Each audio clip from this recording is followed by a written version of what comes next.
Get out of my house." The words hit Catherine Hart like a slap across the face, cold and deliberate, slicing through the warm kitchen air she had spent the last 4 months filling with the smell of fresh bread and pine soap.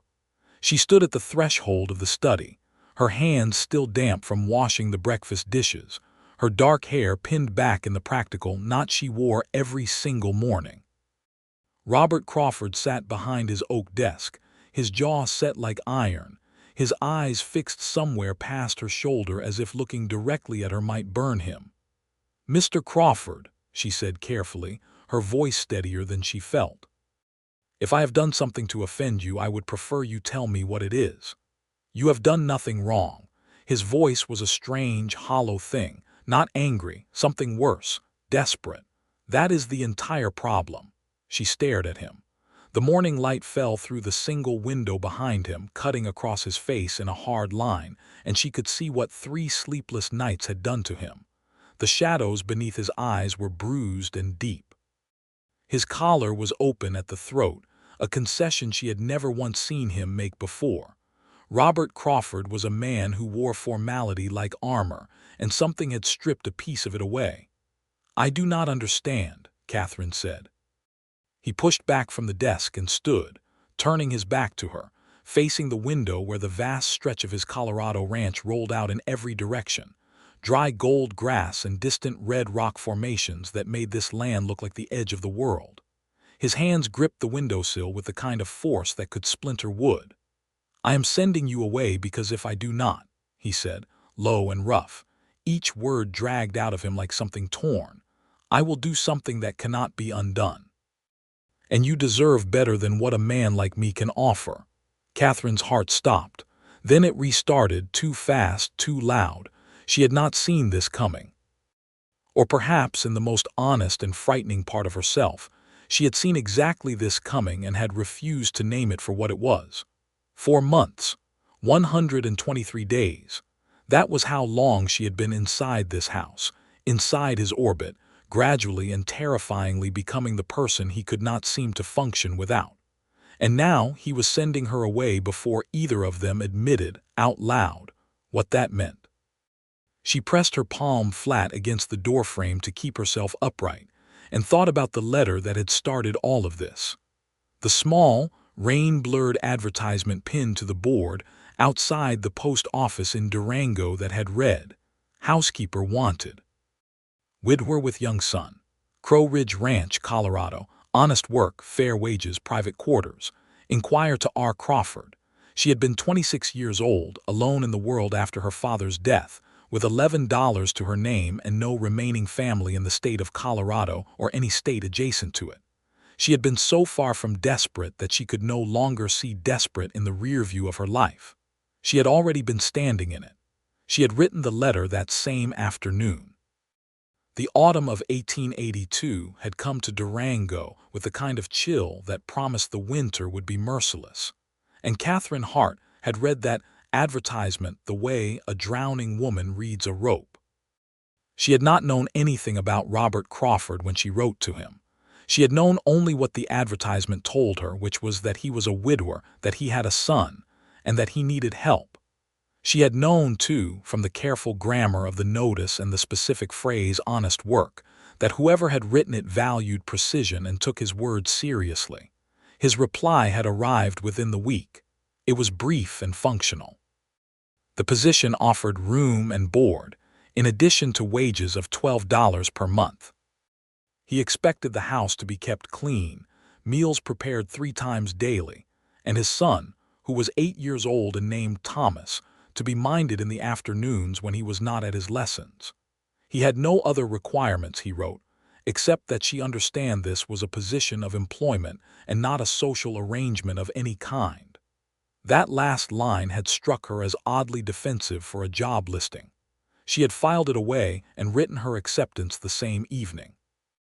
She had arrived at Crow Ridge Ranch on the 14th of September, 1882, on a Wednesday afternoon in a wagon driven by the delivery man from the general store in the town of Millbrook, which was the nearest settlement to the ranch at 6 miles distant.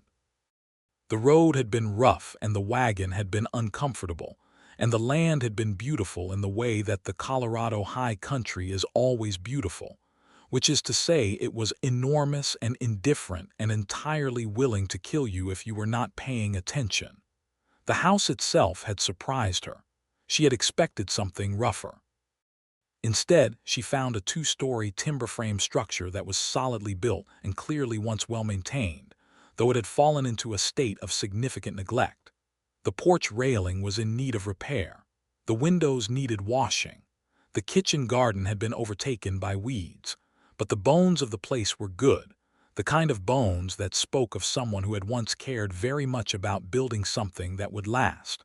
Robert Crawford had been standing on the porch when the wagon pulled up. She had seen a tall man in his early 30s, broad through the shoulders, lean everywhere else, with dark hair that needed cutting and an expression that had been professionally blank. He was the kind of handsome that seemed accidental, the kind that comes not from vanity but from good structure, a straight jaw, dark eyes, the sort of face that would look the same at 60 as it did at 30 because the features were simply arranged correctly. He had helped her down from the wagon without a word, collected her single trunk with an efficiency that suggested he was not a man who wasted movement, and carried it inside while she stood in the yard, and absorbed the full picture of Crow Ridge Ranch with its outbuildings and fences, and the enormous Colorado sky pressing down over all of it. "Mrs. Hart," he had said from the doorway, and she had corrected him before she could stop herself. "Miss Hart, I have never been married." He had absorbed that with a single nod, no commentary, and held the door open for her. The first week had been entirely professional. She had thrown herself at the work with the energy of someone who needed to prove that she was worth the $12 and the roof over her head.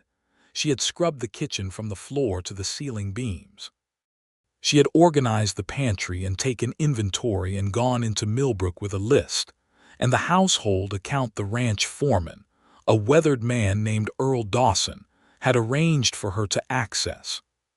She had cooked 3 meals a day that were solid and plentiful and carefully timed to Robert Crawford's schedule, which was rigid enough to set a clock by. He was up before dawn every morning and out to the barn before she had the coffee on. He came in for breakfast at 7, ate quickly and mostly in silence, and returned to the work of running a cattle ranch that employed 6 hands and grazed 400 head of Hereford cattle across several thousand acres of Colorado rangeland. He came in for supper at 7 in the evening, ate again, and disappeared into his study until she could see the lamp in the window go dark, which was never before 11. Thomas, his son, was another matter entirely. Thomas Crawford was 8 years old and possessed of a spirit that seemed too large for one child's body. He had his father's dark hair and something else entirely in his eyes, which were a warm hazel that caught gold in the sunlight and communicated every emotion he felt with a transparency that was both charming and heartbreaking. He was a boy who had lost his mother 2 years prior and had rearranged himself around that loss in the way that children do, finding new shapes to fill the spaces, becoming partly self-sufficient in ways that no 8-year-old should have to be. He had arrived in the kitchen on her second morning before she expected anyone to be awake, climbed onto a stool at the work table, and watched her with open, curious eyes while she made biscuits. "Are you going to stay?" he had asked. It was not a casual question. The weight in it told her he had asked it before and been disappointed by the answer. She had looked at him carefully before responding. "I intend to," she had said.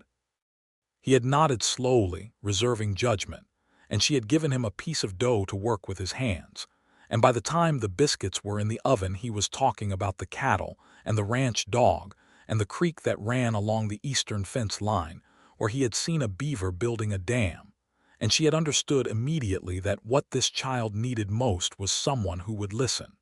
She had listened. She had listened every afternoon while he did his lessons at the kitchen table. She had listened on the walks they took to the creek to check on the beaver's progress. She had listened to the questions he asked about his mother, careful, testing questions that felt like he was learning whether she was safe enough to ask them to, and she had answered as honestly and gently as she could, and when he asked her one afternoon in October if she thought his mother could see the ranch from heaven, she had felt something crack open in her chest that she had not been prepared for. "I think," she had said slowly, "that she can see everything that matters most to you. And I think that probably means she can see the beaver dam." Thomas had laughed, genuine and sudden, and it had been such a perfect sound in that too quiet landscape that Catherine had to look away to compose herself. Robert Crawford had appeared in the kitchen doorway at that moment, as he had a habit of doing, arriving silently and at unexpected times, as if drawn there by some pull he was not entirely conscious of. He had looked at Thomas laughing and then at Catherine's face turned toward the window, and whatever he had seen in the brief moment before she schooled her expression had made him go very still. She had learned in those early weeks to read the language of his silences. He was not a cold man, though he presented himself as one. The coldness was a structure he had built, and like all structures built in haste and grief, it had gaps in it. She could see the warmth through the gaps sometimes, in the way he ruffled Thomas's hair when he thought no one was watching, in the way he thanked her for supper every evening with a formality that was somehow more genuine for being formal, in the way he occasionally stood in the kitchen doorway a moment longer than was strictly necessary before turning away. By the end of October, she had stopped thinking of him as an employer in the abstract sense, and had started thinking of him as a person, which was the beginning of her trouble. It started, as these things often do, with something small. She had been in the study replacing the tallow candles with fresh ones when she found the sketch tucked beneath a book on the corner of his desk. It was a drawing of the ranch as it might have looked in summer, done in pencil with real skill, the house and the barn and the mountains behind them all caught in confident lines. In the bottom corner, in handwriting she did not recognize, were the words, "Home, the way we want it," and a date 3 years prior. She had set the candle down and looked at the sketch for a long moment, and understood with sudden clarity that the woman who had drawn it was the woman who was gone, and that Robert Crawford had built this place to the specifications of a shared dream, and was now living inside it alone. She had not mentioned the sketch, but she had not forgotten it either. November arrived with its early darkness, and its cold that was no longer merely autumnal but genuinely committed to winter. The first real snowfall came on a Tuesday, and Catherine stood at the kitchen window in the early morning watching the white come down over the high country while the coffee boiled, and thought that she had never seen anything quite so stark or so beautiful. Robert had come into the kitchen earlier than usual that morning, before the full dawn, and had stopped just inside the door to find her standing at the window in her wool wrapper, her hair down from its usual pin, watching the snow. She had heard him and turned, and there had been a moment between them that neither of them acknowledged, 2 heartbeats of mutual awareness that passed across the kitchen air, and then was covered over immediately by the business of coffee and breakfast and the 1,000 practical things that filled their days. She had pinned her hair up quickly, and he had sat down with his coffee, and neither of them mentioned it. But she had noticed that his ears went slightly red, and she had filed that observation away in the part of her mind she was trying very hard not to visit too frequently. Earl Dawson, the foreman, was a man of considerable perception beneath his weathered surface, and he had noticed the shift in the atmosphere of the house before Catherine had fully named it to herself. He had found her in the kitchen garden one afternoon in early November, turning the last of the dead plants under the soil before the freeze locked the ground, and he had stood at the fence and said, carefully and without preamble, "He was not always like this, you know, before Mary died." Catherine had kept digging. "Like what?" "Closed off," Earl had said. "He used to laugh, used to invite the hands for a meal on Sundays after Mary cooked. Place used to have a different feeling to it." He had paused. "It has a different feeling again now." She had not responded to that. She had thanked him for the information with a small nod and kept her face neutral, but the words had lodged in her like a splinter she could not quite reach. Mary Crawford had died of typhoid fever in the autumn of 1880, 2 years before Catherine arrived. She had been 29 years old. Thomas had been 6. Robert had been 31 and had, by all visible evidence, dismantled a significant portion of himself in the aftermath and never entirely rebuilt. It was Earl who told Catherine this, in pieces, across the months, not as gossip but as context offered to a woman he seemed to have decided would use it responsibly. In December, the winter settled in with serious intent, and the ranch turned inward the way ranches do in the deep cold. The hands who could go home to families in Millbrook did so on weekends. Earl and two of the other hands, Pete Harlow and a young man named Silas Breck, who was only 20 and far from his family in Kansas, stayed in the bunkhouse. The world shrank to the size of Crow Ridge and the people inside it. Evenings became longer. Catherine took to sitting in the parlor after supper, working on mending or reading by the lamp, because the alternative was her room, which was comfortable but quiet in a way that felt, after weeks of it, slightly punishing. Thomas often joined her, falling asleep on the settee by 8 o'clock with his book open on his chest. Robert sometimes worked in the study and sometimes appeared in the parlor doorway the way he had a habit of doing, stopping as if he had not quite intended to arrive there. The first time he sat down, it was because Thomas had woken from dozing and asked him to help with a puzzle, and it would have been curt to refuse.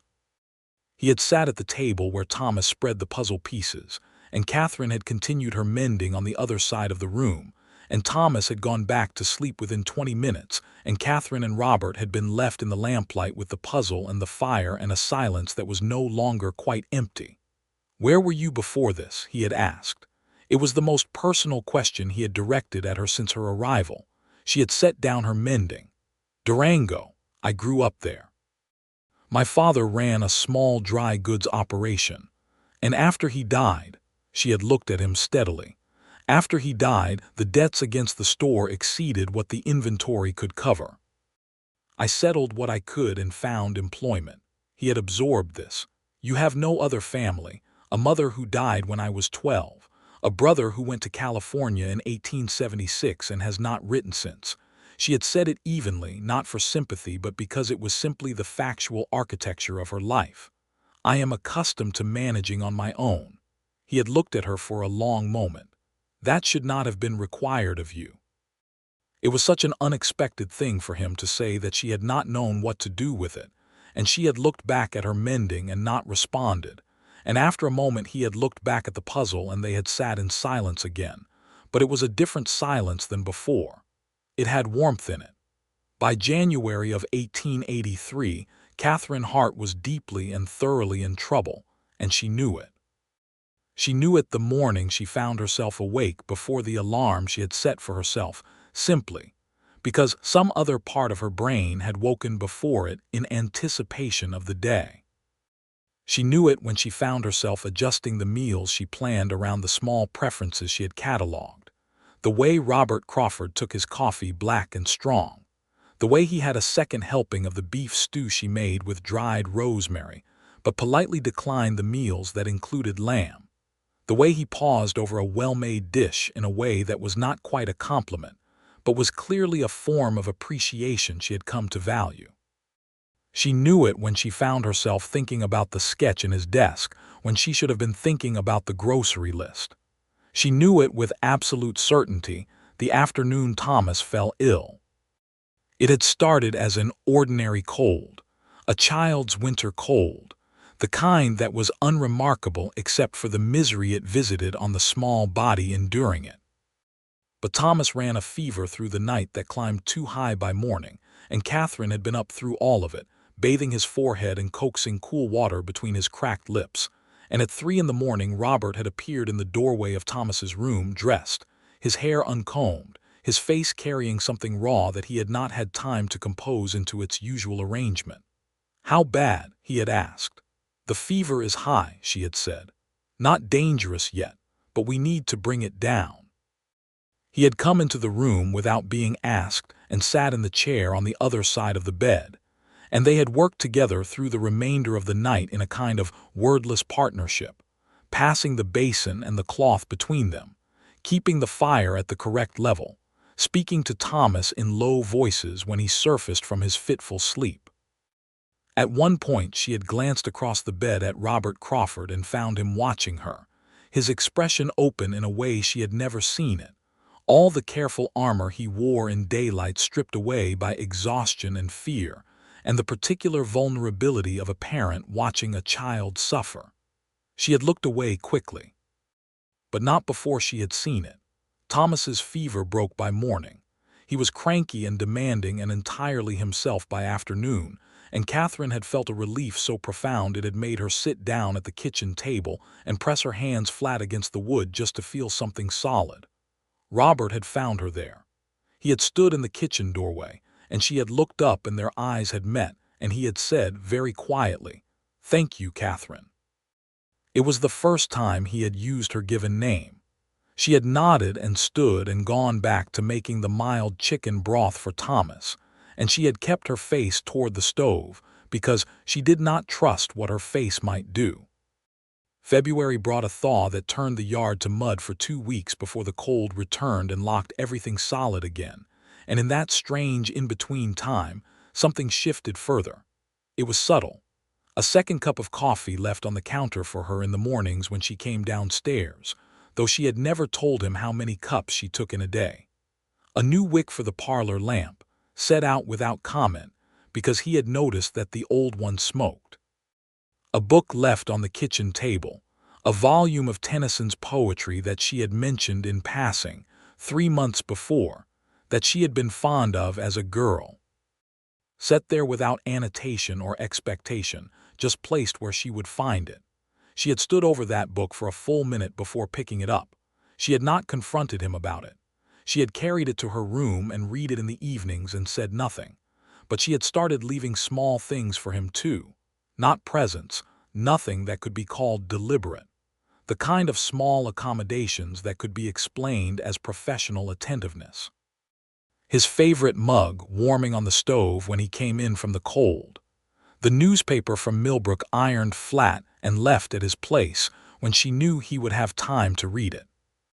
A pair of riding gloves she had mended without being asked, because she had noticed one of them splitting at the seam. Earl Dawson had watched all of this from the edges and had said nothing whatsoever, but he smiled more in the spring of 1883 than he appeared to have done in some time.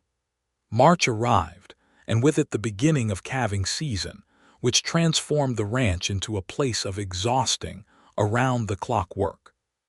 The hands were in and out at all hours, and Catherine adjusted the kitchen accordingly, keeping a pot of stew or beans warm at all hours, making coffee that never entirely stopped.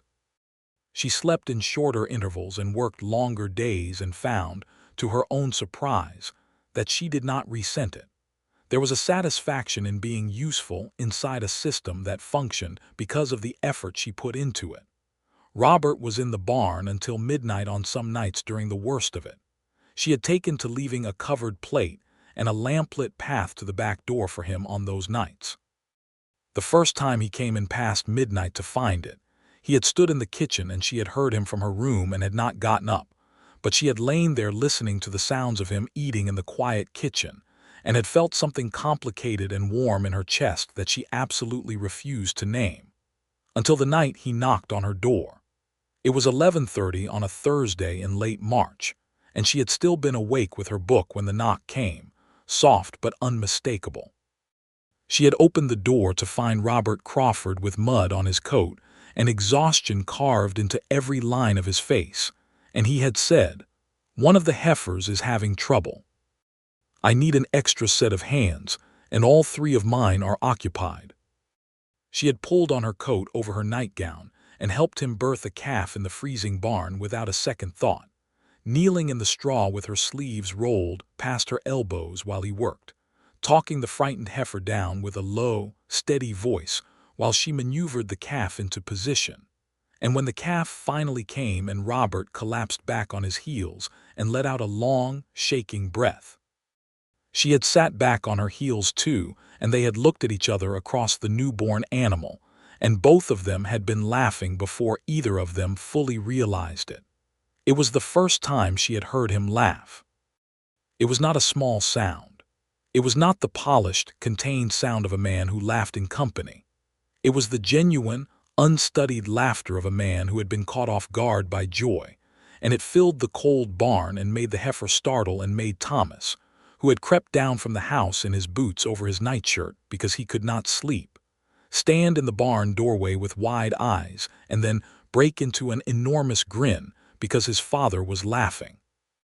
They had gone back to the house, all three of them, in the cold dark, Catherine with mud on her coat and straw in her hair, Thomas half asleep on his feet, Robert still carrying the residual warmth of laughing on his face.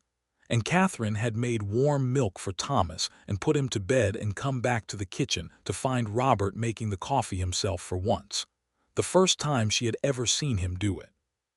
He had handed her a cup, and she had taken it, and they had sat at the kitchen table across from each other in the near dark, with the lamp between them and the whole empty house quiet around them, and neither of them had spoken for a long time. Then he had said, "I have not laughed like that in a long time." She had looked at her coffee cup. "I know." Another silence. Then so carefully it was almost painful to hear, "I am glad you are here." She had lifted her eyes to his, and what she found there was the thing she had been working very hard not to look for, open and unmistakable and frightening in its depth, the expression of a man who had come to the end of a significant internal argument and had not entirely won. She had said, equally carefully, "I am glad to be here." And they had left it there, because leaving it there was the only safe thing to do, and gone to their separate rooms, and Catherine Hart had lain awake until the first gray light of dawn, looking at the ceiling and understanding, with the clarity of someone who could no longer pretend, that she was in love with Robert Crawford. April came in with wildflowers and birdsong and the mud drying in the yard, and Crow Ridge Ranch shook off its winter weight and breathed again. Thomas was out every afternoon the moment his lessons were done, ranging across the property with the ranch dog, a large mottled creature named Biscuit who had been part of the landscape since before Catherine's arrival. Robert began smiling more small things, corner-of-the-mouth moments that were nevertheless genuine. Earl Dawson had pulled Catherine aside one April morning while she was hanging laundry and said, without preamble, "I have worked this ranch for 8 years. I have never seen him like this." He had paused. "Whatever you are doing, it is working." "I am keeping house," Catherine had said firmly. Earl had given her the long, weathered look of a man who was very sure she was doing considerably more than that, and walked away. She could not argue that he was wrong. The question of what to do with the feelings she could no longer deny consumed her through the length of April. She was the housekeeper. He was her employer. The professional boundary between them had been explicitly defined in the letter that had brought her here, and it had been established. She was increasingly certain, precisely because Robert Crawford had known at some level that he needed the protection of that boundary as much as she did. She had a hidden motive, she realized in her own analysis of her position, and it was this: she could not afford to lose this place. Not merely in the financial sense, though that was real enough. She had nowhere to go.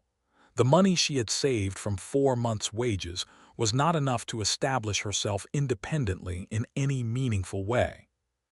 More than that, she had come to love this house and this land and this small, complicated family in a way that had crept up on her and now occupied every part of her. And she had her pride. If she spoke and was wrong, if she had misread the warmth in his eyes and the book of Tennyson left on the kitchen table, and the way he said her name now as if it were something careful, she would have to leave. The humiliation of being wrong about something this enormous would make the position untenable. So she kept her feelings behind her professional face and did her work and told herself this was enough. She almost believed it. The night that broke things open came in early May, and it arrived in the form of a man named Douglas Price. Douglas Price was a cattle buyer from Denver who arrived at Crow Ridge Ranch on a Wednesday morning with 2 associates and a business proposition that required Robert's attention for most of the day. He was a broad, red-faced man with expensive clothes and the particular confidence of someone who was accustomed to getting what he wanted, and he had looked Catherine over when she brought the coffee with an attention that was both assessing and dismissive. "Your wife keeps a good house, Crawford," he had said, without asking. "Miss Hart is my housekeeper," Robert had replied, with a flatness that made Price take a small step back. Price had recovered quickly. Over the course of the day's negotiations, he had found reasons to pass through the kitchen with a frequency that served no clear business purpose, and on the third such visit he had rested his hand on the counter near hers and said, with a smile that was intended to be charming, "A woman of your obvious competence must find life out here rather limiting. I return to Denver by the end of the week. If you are looking for a change of position, I could certainly arrange something more fitting your talents." She had picked up his hand between her thumb and forefinger, removed it from the counter and set it back on his own side. "I am content with my current position," she had said. "Thank you." Price had laughed and gone back to his business. She did not mention it to Robert. There was no reason to. She had handled it and it was done.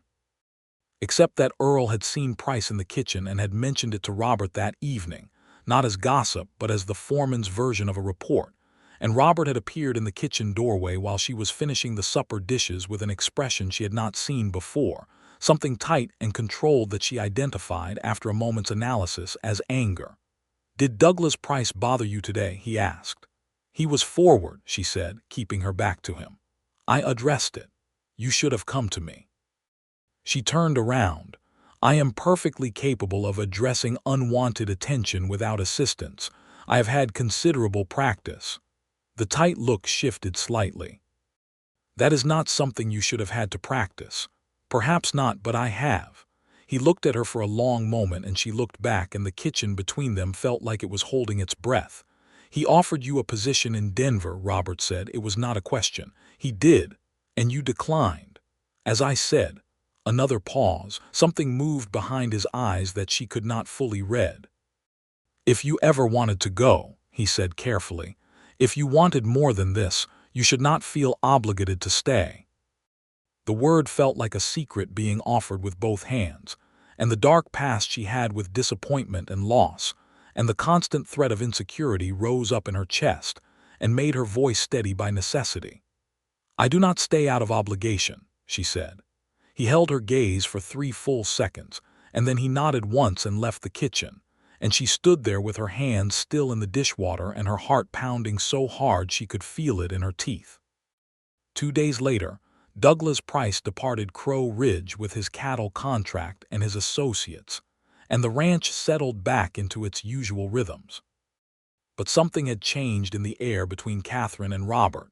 Something had been named, obliquely and without being fully spoken, and the careful professional distance that had existed between them had thinned to something barely substantial. She kept doing her work. She kept her expression measured and her demeanor professional. She took Thomas to see the Beaver Dam, which was now an impressive structure that had backed up a small pond where cattails were beginning to grow. She baked the bread and pressed the shirts and ordered the pantry and managed the household with the competence that had made her indispensable, and she tried not to examine too closely what indispensable meant or what it cost her. And then, on a warm evening in the middle of May, Robert Crawford sat down at the kitchen table after supper when he normally would have gone to his study, and he said, without any preliminary, "Will you tell me something?" She had been rolling out pie dough and she kept rolling it, not looking up. "What would you like to know?" "Why did you really leave Durango?" She stopped rolling, set the pin down, looked up. "I told you, my father's debts." "That explains why you needed employment. It does not entirely explain why a woman of your considerable capabilities chose to come to the most isolated cattle ranch in Archuleta County to take a position keeping house for a widower and his son, when there were surely opportunities closer to town." She considered him carefully. "There were. I took several. None of them lasted." "Why not?" She gathered the dough and folded it and kept her hands busy, because it was easier to speak difficult truths when her hands were occupied. The first was for a family in Durango proper. The husband decided that a female employee was an opportunity rather than an arrangement of employment. I left when he made that clear. The second was a boarding house. The woman who ran it was fair enough, but the work was 17 hours a day and the accommodation was a cupboard next to the laundry. I left that too when my health began to suffer. She flattened the dough again. The third position was a school in a town north of Durango. I was engaged as a teacher's assistant. The teacher, it turned out, had hidden motives of his own. He had advertised for a wife and called it employment. She paused. I left before the end of the first week. Robert said nothing, but his hands on the table had gone very still. By the time I saw your advertisement, she continued, I was considerably more careful in my reading of what was offered. Your letter was the first one that laid out explicit expectations that were limited to the actual work. It was also the first one that did not ask for my age or describe what kind of woman you were looking for. She set the pie dough aside and finally looked at him directly. It read like someone who needed help rather than someone who needed something else. And that is what I wanted, work, not complications. He held her gaze. And have you found complications here? She had been bracing for this question without knowing it for days. She answered it the only way she knew how, which was honestly. Yes, she said, but not the kind I was afraid of. The silence stretched. The lamp between them cast its usual warm light, and outside through the window the Colorado evening was turning from gold to purple, and somewhere out in the yard Biscuit was barking at something in the field that turned out to be a tumbling piece of fence rail, because the bark escalated and then abruptly stopped. Robert Crawford exhaled slowly and looked at his hands on the table. When he spoke, his voice was lower than usual, scraped down to something essential. I lost Mary, and I thought I understood what that meant. I thought I had cataloged the grief and organized it and learned to live inside what remained. He stopped. I did not expect to feel anything beyond what I had already assigned to that part of my life. She waited. I did not expect you, he said, and looked up. Catherine Hart set her hands flat on the table and met his eyes and felt the full enormous weight of 4 months and 38 days of careful restraint press against her chest. Robert, she said, and it was the first time she had used his given name, and it came out softly and with a certainty she had not planned but did not want to take back. He stood up. She stood up. They met in the middle of the kitchen with the lamplight between them and a whole year's worth of unnamed things resolved in the span of a single moment, and when he reached for her hands and held them, it was with the kind of careful, deliberate care of a man who understood what he was doing. I do not know how to do this properly, he said. Not anymore. Maybe not ever. I do not think there is a proper way, she said. I think we simply have to mean it. He looked at her hands in his and then at her face, and she saw the dark past and the grief and the long loneliness in his eyes alongside something new and bright and uncertain and alive, and she thought that it was the most honest face she had ever seen on a human being. He kissed her. Once, gently, carefully, asking rather than taking. She answered. Outside, Biscuit barked again at the fence rail, and the Colorado evening settled into night over Crow Ridge Ranch, and in the kitchen where Catherine Hart had spent 4 months keeping this man's house, something changed that could not be unchanged, and neither of them wanted to. It was not simple after that. Nothing worth having ever is. They kept it quiet for the first weeks, not from shame, but from a mutual understanding that what they had found was fragile and new, and deserved the space to become sturdy before it was exposed to the weather of other people's opinions. Thomas noticed, because Thomas was 8 and possessed of the observational acuity that children often have in matters of adult feeling, and what he noticed seemed to make him quieter in a way that was not unhappy, a watchful kind of still that communicated processing. He came to Catherine 2 weeks after that evening in the kitchen on a Saturday morning when Robert was out with the hands and she was making the week's bread, and he climbed onto his stool and said, "Are you going to stay? Really stay?" She looked at him for a long moment and understood the full architecture of the question. "Yes," she said, "I believe I am." He nodded slowly. "Papa laughs more," he said. "When you are around, he used to not." "I know," she said gently. "Mama would have liked you," Thomas said, with the gravity of a diplomat delivering an important assessment. She liked people who were useful and did not pretend. Catherine felt her throat close briefly and managed to say, "That is the finest thing anyone has said to me in a long time." Thomas had nodded, satisfied, and reached for a piece of dough. Robert had spoken to Earl Dawson in June, as a matter of courtesy, and because Earl had been with the ranch since before Mary's death, and was, in all but name, the person whose opinion Robert respected most on earth. He had told Earl the shape of things, and Earl had listened without interrupting, and when Robert was finished, Earl had said simply, "I know. I was wondering when you would figure it out." He had paused. "She is a good woman. You would be a fool to let her go." Robert had said, "I know what she is." Earl had nodded once. "Then act accordingly." The proposal happened in July. It was not elaborate. Robert Crawford was not a man who moved toward elaborate gestures, and Catherine Hart was not a woman who needed them. What she needed was sincerity, and sincerity was one of the things he was best at. He had asked her on the front porch in the early evening, when the Colorado summer had gone orange and gold over the western ridges and the air smelled of dry grass and recent rain. He had come to stand beside her where she was watching the sunset, and he had said, without any preamble, "I would like you to stay." She had turned to look at him. "I am staying.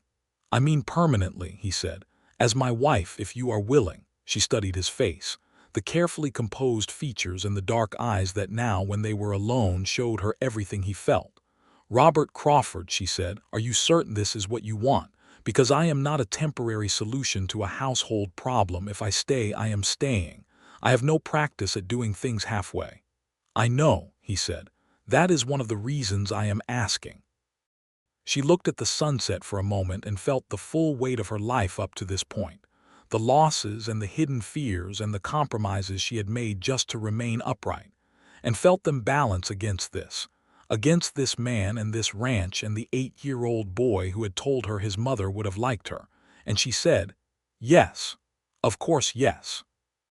He had taken her hands again and smiled, and she had thought again that it was a different kind of handsome when he smiled, less accidental and more deliberate, the kind that came from intention. They were married in September of 1883, exactly 1 year from the day she had arrived at Crow Ridge Ranch in the back of a delivery wagon with $11 and a single trunk. The ceremony was performed by the circuit preacher in Millbrook, in the small church that served the surrounding ranching community. Earl Dawson stood as witness. Thomas stood beside his father in a new suit that Catherine had ordered from the catalog, and that fit him well enough except slightly in the shoulders.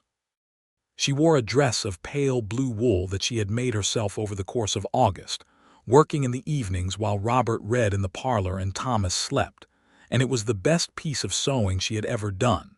She walked toward Robert Crawford in that church and saw the expression on his face when she appeared in the doorway, and she thought she would remember it for the rest of her life. The reception was held at the ranch. Earl's wife, a formidable woman named Ruth who had made the trip out from Millbrook, brought 2 pies. Silas Breck played the fiddle badly but enthusiastically. Pete Harlow told the story of the calving in March and made it funnier each time he told it. Thomas ate too much cake and fell asleep against biscuit under the kitchen table and had to be carried to bed by his father, who did it with the patient expertise of a man accustomed to the weight of a sleeping child. When the guests were gone and the house was quiet, Robert found Catherine in the kitchen doing what she always did, which was tidying, and he came up behind her and said quietly against her hair, "You know you do not have to do that tonight." "I know," she said. "But if I leave it, it will bother me." He took the cloth from her hands and set it on the counter and turned her around with both hands on her shoulders and said, "Then leave it and be bothered. Come to bed. You are my wife, not my housekeeper, and tonight that is the distinction that matters." She laughed softly and let him lead her away from the dishes. The first winter of their marriage was different from the winter before it. The house had the same bones, the same kitchen and parlor and the lamp that sometimes smoked if the wick was not trimmed correctly, but it was inhabited differently. She moved through it no longer as a woman who kept her feelings in reserve and her presence qualified by employment. She moved through it as someone who belonged there, and the difference was interior but total. Robert changed too. Not dramatically, not in the way of a man who has performed a transformation. He was still quiet, still given to long silences and considered speech, still the kind of man who communicated care through action more readily than words. But the armor was genuinely gone now, not merely cracked. He came into the kitchen in the evenings not because he was drawn there by some pull he was managing, but because it was where she was, and he had stopped pretending that was not reason enough. Thomas began calling her Catherine, which he had always done, but the way he said it changed. It acquired the particular cadence of a word that meant safety, the way children say the names of people they are certain will remain. In February of 1884, she told Robert she was expecting a child. She told him in the kitchen, as she had told him most of the important things, because the kitchen was where they were most themselves, and he had gone so still that she felt a moment of fear before she recognized the stillness as the kind that precedes something overwhelming.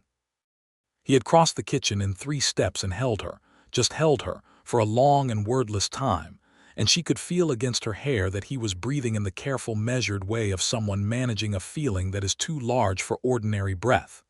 "You are pleased," she said into his chest. "I am terrified," he said honestly. And yes, the baby came in October of 1884, a boy they named James William Crawford. He arrived on a cold afternoon with Dr.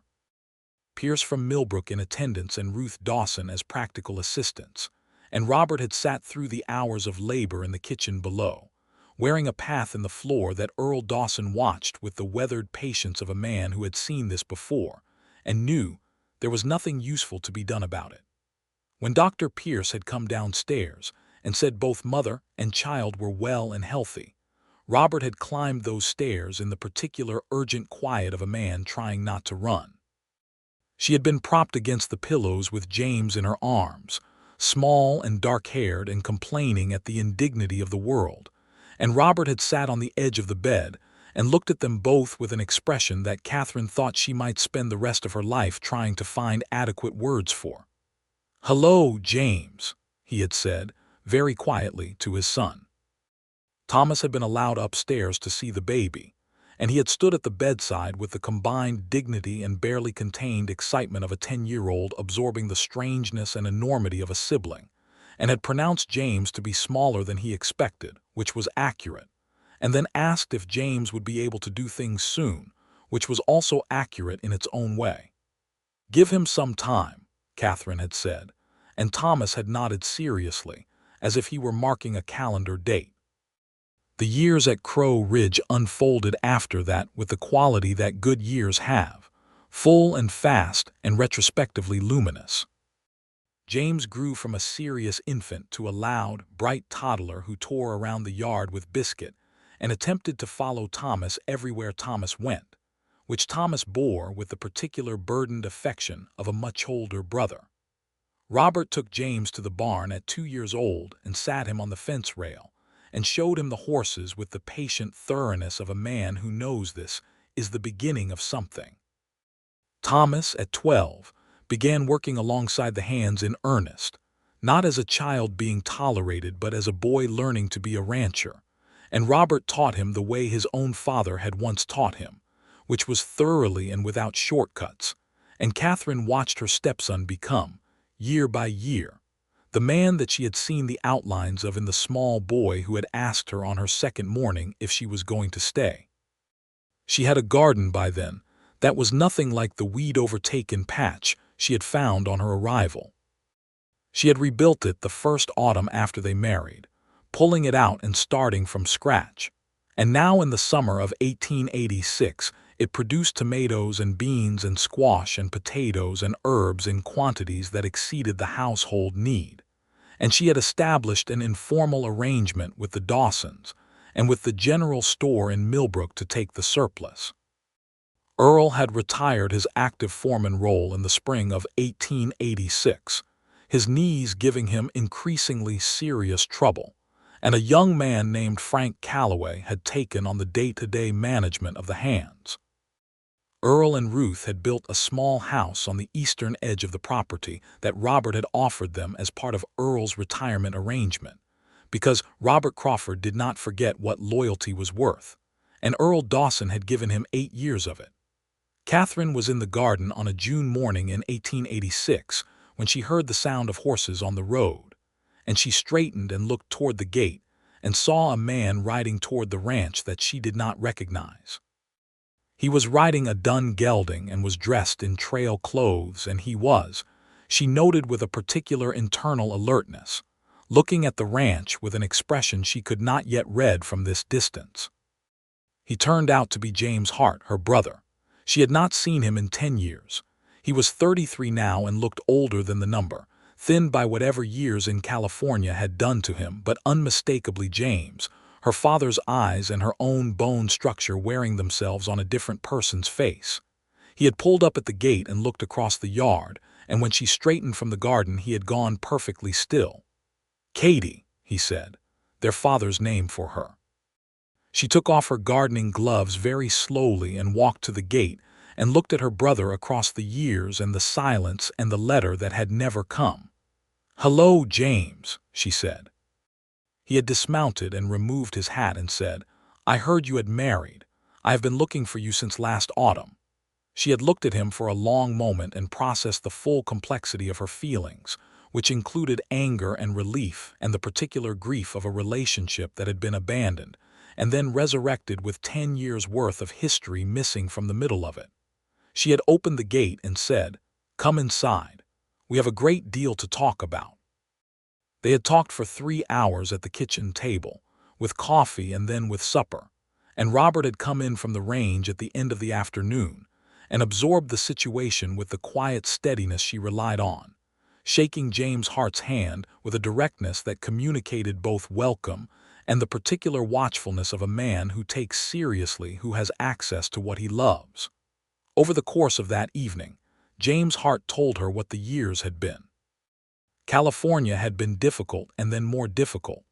He had worked in the mines in the early years, and then the dry goods trade in San Francisco, which had collapsed when his partner proved dishonest. The letter he had meant to write had become harder to write with each year's delay, until the delay itself felt like a barrier he did not know how to cross. He had heard from a mutual acquaintance in Durango that their father had died, that Catherine had left the city, and then he had heard, eventually and circuitously, that she had married a rancher named Crawford in Archuleta County. "I am sorry," he said at the end of it. "I was a coward. I let too much time pass, and I let the guilt of that be the reason I let more time pass. I know that is not adequate." Catherine looked at her brother across the table. Beside her she could feel Robert, not interfering, present.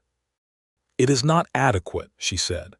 "But you are here now, and I have a son named James William whose name was not an accident, and I would like you to meet him." Her brother had looked at her with the complicated eyes of someone receiving grace they do not feel they have earned, and she had gone upstairs and brought down the 2-year-old James, who was awake well past his bedtime and full of opinions about it, and set him in his uncle's lap, and watched James Hart hold his nephew with the stunned expression of a man who has just discovered he is no longer as alone in the world as he believed. Thomas had watched all of this from across the room with the measured assessment of a 12-year-old, and later that evening when he and Catherine were alone for a moment in the kitchen had said, "Is he going to stay?" Catherine considered. "For a while, I think. We will see what happens." Thomas had nodded and said, in the practical tone of a boy who understands numbers, "We have the room." They did. And James Hart stayed for a month that became 2 months that became a tentative conversation about whether there was work on the ranch for a man who was willing to learn it. And Robert had talked to Frank Calloway and talked to James himself, directly and honestly. And James Hart had started working at Crow Ridge Ranch that autumn as a hand, learning the cattle work from the bottom up with a humility that suggested California had taught him something valuable despite the cost. By the end of 1886, Catherine had her garden and her household and her husband and her sons and her brother. And the Crow Ridge Ranch had expanded by another 100 acres along the southern boundary. And Thomas Crawford was 13 and already in command of more ranching knowledge than men twice his age. Robert had come to her one evening in December, when the fire was banked and the house was quiet, and James the younger was asleep in his room, and Thomas was in his. And James, her brother, was in his room in the east wing they had converted, and the whole house breathed around them in the particular way of a house that is genuinely inhabited. He had sat beside her on the settee in the parlor with his arm around her, and she had her head against his shoulder, and they had been sitting in comfortable silence when he said, "Do you remember what you said to me the night I tried to dismiss you?" She looked up. "You said get out of my house. I said I would prefer you tell me what I had done wrong." His mouth curved. "And I told you that you had done nothing wrong, that it was the entire problem." "I remember. I was afraid," he said simply. "I had built something very safe around my grief and my solitude, and you had dismantled it without trying to, and I could not decide whether to be furious or grateful. And now—" He looked at her with those honest dark eyes that showed her everything. "Now I am grateful, every day without qualification." She lifted her hand and pressed it flat against his chest over his heart, feeling the steady beat of it, the dependable rhythm of this man she had come to know as thoroughly as she knew herself. "I want to tell you something I have never said out loud," she said. He waited. "When I arrived here, I had nothing, not in the material sense only, but in the deeper sense. I had been managing for so long that I had forgotten what it felt like to not be managing, to simply be somewhere." She paused, finding the words with care. "You gave me that without knowing it. The safety of this place, the ordinariness of Tuesday morning, the fact that Thomas asked me if I was going to stay and meant it as a real question with a real right answer." Her voice steadied. "I came here for work. I stayed because it became the place I did not know I was looking for, and you became the person I did not know I needed." He held her tighter. "I was afraid I would lose you," he said after a moment. "That morning I said get out. I told you I was afraid of doing something that could not be undone. The truth was that the something I was afraid of was not acting. It was letting you go without being honest." His voice was quiet and completely without performance. "You are the person I cannot lose, Catherine. I understood that the moment I tried to send you away and could not find a single genuine reason that outweighed the cost." She tilted her face up and kissed him with the ease and warmth of two people who have come through enough together that tenderness is no longer frightening. In the spring of 1887, Catherine found herself expecting again. She told Robert in the kitchen, as she always had, and he held her again in that wordless, thorough way, and this time she could feel that the terror in him was less than before, and the gratitude correspondingly greater. In November of 1887, they welcomed a daughter. She was born healthy and loud, with her mother's dark hair and her father's precise bone structure.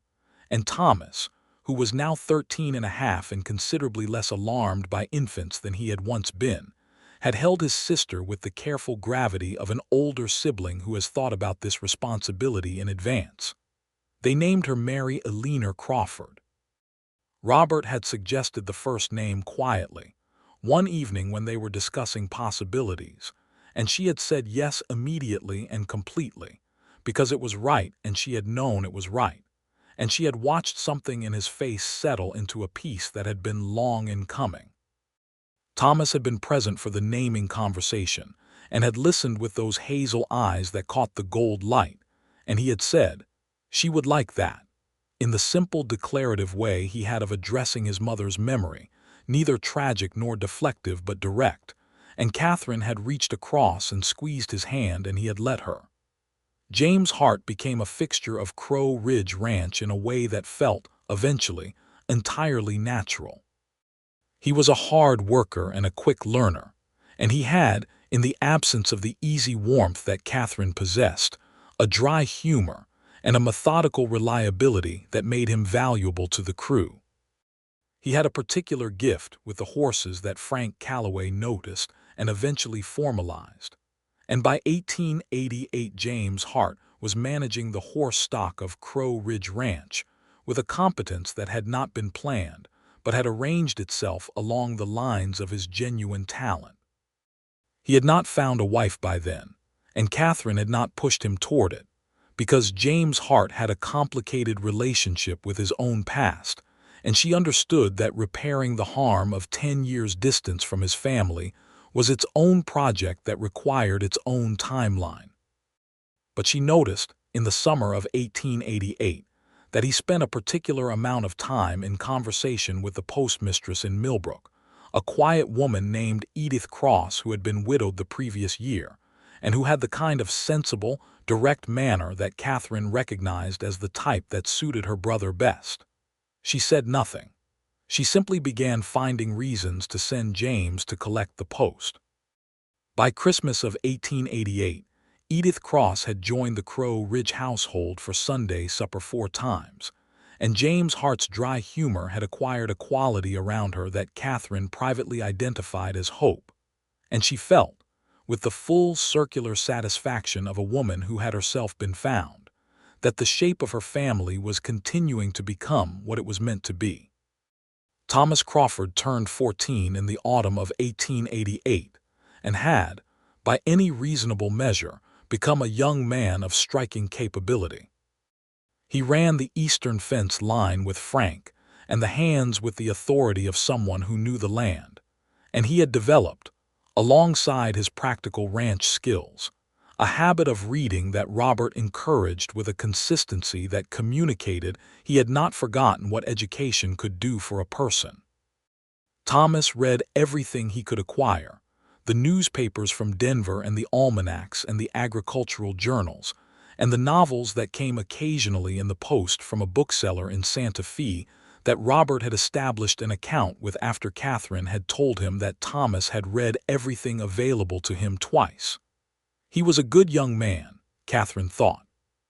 He was the argument that something profound and real could grow in the aftermath of grief, that the years of loss did not determine the years that followed, that a child who had been loved and listened to and given the space to become could, in fact, become something fine. She thought about this on an afternoon in the early spring of 1889, watching Thomas ride the perimeter of the south pasture on the bay mare he had chosen himself from that year's new horses, while young James, who was 4.5 now and in possession of an opinion about absolutely everything, stood at the fence beside her and narrated his brother's progress in the authoritative tones of someone who considered himself an expert. "Thomas is very fast," James announced. "He is," Catherine agreed. "I will be faster," James said with total confidence. She looked down at her son, this compact, opinionated, dark-haired person who had arrived in the world with the full intention of being noticed, and she thought that she had been 26 years old and alone and afraid when she had written the letter that brought her to this place, and that the woman who had written that letter could not have imagined this moment. Standing in the warm Colorado spring beside this child, while her husband worked in the barn 100 yards distant, and her daughter slept in the house behind her, and her brother rode the east pasture with the competence of a man who had finally found where he was supposed to be. She had come here for work. She had become someone's world. Robert appeared at the barn door at that moment as if summoned and walked across the yard with the long, easy stride that she knew as well as her own and came to stand beside her at the fence, looking out at Thomas on the mare. "He is getting better," Robert said of his son's riding. "He is excellent," Catherine said. "He is very good. Excellence takes more time." She laughed softly. He glanced at her with that small, deliberate smile that she had watched become easier for him over the years, the smile that cost him nothing anymore because it no longer had to be defended against. Young James pulled on Robert's coat. "Papa, I will be faster than Thomas." Robert looked down at his son with measured seriousness. "You will need to practice." "I know," James said, as if this were obvious. Robert's hand settled on the boy's head briefly. Then his arm went around Catherine and she leaned into him, and they stood together at the fence in the spring afternoon while their son narrated Thomas's riding, and the Colorado sky spread out enormous and blue and indifferent over the land they had made into a home. She thought about getting out of his house. The order that had not been a dismissal, but a desperate attempt to prevent something inevitable. The hidden motive in his own actions that had been not manipulation but terror. The trap of his own grief that he had lived in for 2 years before she arrived and began, without knowing she was doing it, to quietly dismantle it simply by being present and genuine and competent and ultimately herself. She had accepted a position as housekeeper. She had somehow become the person he could not lose. He tightened his arm around her as if he heard the thought. "What are you thinking about?" he asked. She considered. "The advertisement," she said. "The one that said honest work, fair wages, private quarters." He made a low sound that was not quite a laugh. "Private quarters. You were very determined to make clear that it was a professional arrangement." "I was determined to protect myself," he said, with his characteristic honesty. "I had a son who needed stability and a house that needed managing and a life that had certain requirements, and I was trying to fill those requirements without adding complications." She looked up at him, and his dark eyes were warm and completely unguarded in the afternoon light. "And you walked in from the wagon in your practical dress and your practical hair, and you picked up Thomas's laundry from the floor of the entryway before you had even set down your bag, and I understood within 20 minutes that I was going to be in very serious trouble." She stared at him. "You never told me that." "I was not prepared to admit it to myself at the time." He raised an eyebrow with the dry understatement she had come to love precisely because it was so rare. The subsequent months were an exercise in resolute denial. She laughed, genuinely, the kind of laugh that comes from being surprised by something true. "Robert Crawford." "Catherine Crawford," he returned. And the warmth in his voice when he said it was the same warmth it had carried every single time since the day she had stopped being Catherine Hart, which was not a loss but an addition, and she felt it every time. In the summer of 1889, James Hart proposed to Edith Cross in the post office in Millbrook, which was perhaps not the most romantic setting. But James had told Catherine afterward that Edith had been in the middle of sorting letters, and he had simply said it before he talked himself out of it. And Edith had set down the letters, and said yes with the directness of a woman who did not need conditions to make a decision. And James felt that the setting had been exactly right, because it had been honest.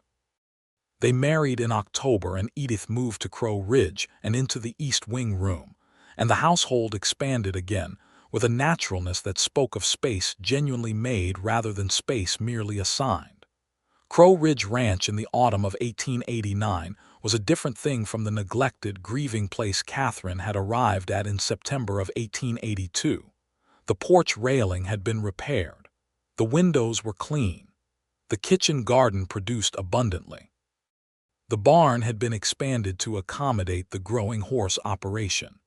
The house had the particular quality of warmth that comes not from decoration, but from genuine habitation, from people who have chosen to be there.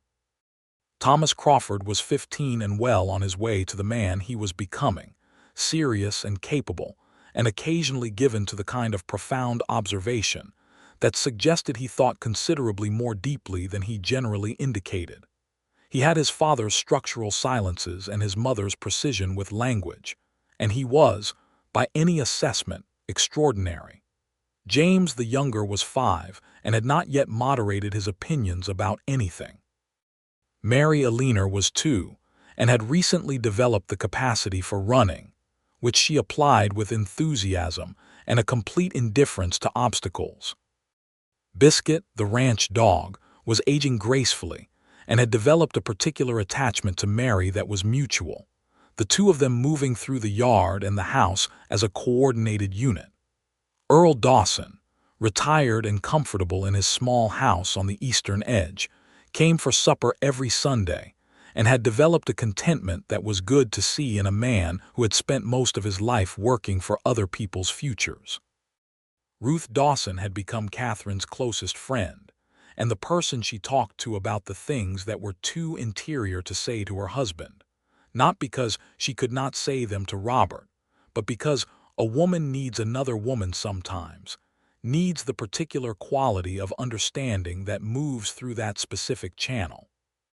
On a Sunday evening in late November of 1889, with the winter beginning its first serious overture and the house full, and the supper table extended to accommodate everyone, Catherine looked down the length of that table at the people who had gathered there, Robert at the far end in his usual chair, Thomas beside him with his book closed for the meal, young James gesturing expressively about something involving biscuit, Mary in her high chair being managed by Edith with the patient expertise of a woman who had been around children before, James Hart talking with Earl about the spring horse sale, Ruth laughing at something Frank Calloway said from the other side of the table, and she felt with total clarity the full weight and sweetness of a life that had been built from almost nothing. She had arrived with $11 and a single trunk and a desperate hope that this time would be different. She had arrived without family, without security, without any particular expectation beyond honest work and fair wages and private quarters. She had become the person at the center of all of this. Not because she had planned it, but because she had simply shown up and meant it every day, and had given what she had to give, and had been, in the end, precisely herself, and that had turned out to be what was needed. Robert caught her eye from the far end of the table. He lifted his coffee cup very slightly in her direction, a private acknowledgement that was not visible as a gesture to anyone else at the table, but was, to her, entirely clear. She smiled at him. He smiled back, and it was the full one, the deliberate one, the one that cost him nothing and gave her everything, and the lamplight fell over the long table and the people gathered around it, and Biscuit put his chin on Mary's chair, and Thomas laughed at something James said, and the winter wind moved against the walls of Crow Ridge Ranch and found them solid, and Catherine Crawford thought that this was what it looked like when a life became, finally and completely, the thing it was meant to be. She had accepted a position as housekeeper. She had somehow become the person he could not lose, and he had become, in his quiet and deliberate and achingly honest way, the person she had not known she was looking for, the foundation she had not known she needed. The man who had tried to send her away and could not find a single genuine reason to, because she had become, without calculation or design, essential, not to the house or the work or the management of his practical life, but to him, to the living of his life and the presence of joy in it and the particular quality of warmth that exists in a house where someone who loves you has chosen to remain. She had remained. She would remain. The snow began that night, falling thick and quiet over Crow Ridge Ranch, covering the yard and the garden and the fence lines, and the road to Millbrook in a clean white that made the world simple and complete. And inside the house the fire was stoked, and the supper dishes were cleared, and Thomas helped Mary down from her chair, and James Hart and Edith sat together at the far corner of the table and spoke quietly, and Earl and Ruth said their goodnights and went home through the soft snow to their own warm house. And the children were put to bed one by one, and the house settled into its nighttime self. And Robert Crawford and Catherine Crawford sat together in the parlor in the last of the lamplight, his arm around her and her head against his shoulder, listening to the snow come down outside and the fire breathe in the grate and the house hold quiet around them. And she felt him press his lips briefly to her hair, and she felt the steady beat of his heart under her hand, and the whole of Crow Ridge Ranch lay out beyond the windows, white and still and vast and utterly theirs. Outside, the Colorado sky was full of stars between the clouds and the snow. Inside, everything was warm. Inside, everything was finally, fully, irreversibly home.